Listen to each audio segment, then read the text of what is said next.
Юридические представители Даниэль из группы New Jeans прокомментировали обвинения в сотрудничестве с китайскими инвесторами и заключение двойного контракта.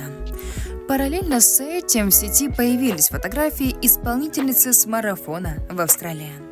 Фанаты New Jeans, естественно, распространили заявление юридической фирмы, представляющей интересы Даниэля. Адвокаты категорически опровергли слухи о том, что певица тайно подписала соглашение с другой компанией.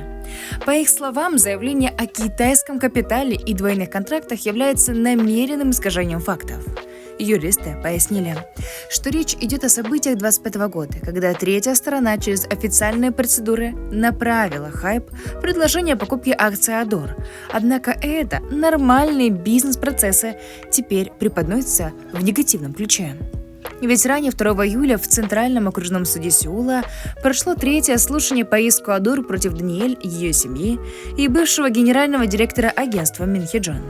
Лейбл обвинил артистку в сокрытии контракта с компанией AO, связанной с китайским капиталом, и ведении несогласованной деятельности, включая съемки для зарубежного журнала и работу с брендом Омега.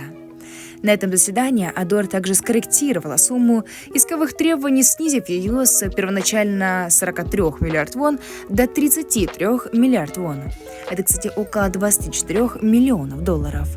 Ну а следующее слушание по делу назначено на 10 сентября. Но на фоне продолжающихся судебных тяжб Даниэль удивила пользователей сети своим появлением на спортивные мероприятия.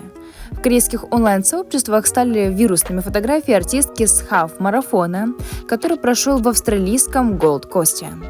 Даниэль, кстати, приняла участие в забеге под своим настоящим именем Даниэль Маш, и девушка успешно преодолела дистанцию в 21 километр с результатом 1 час 49 минут и 13 секунд.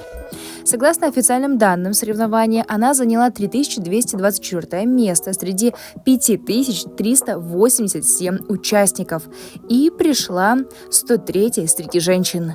Судя по снимкам, Даниэль находилась в отличной физической форме и много улыбалась, несмотря на то, что ее официальная творческая деятельность сейчас приостановлена из-за конфликта с лейблом.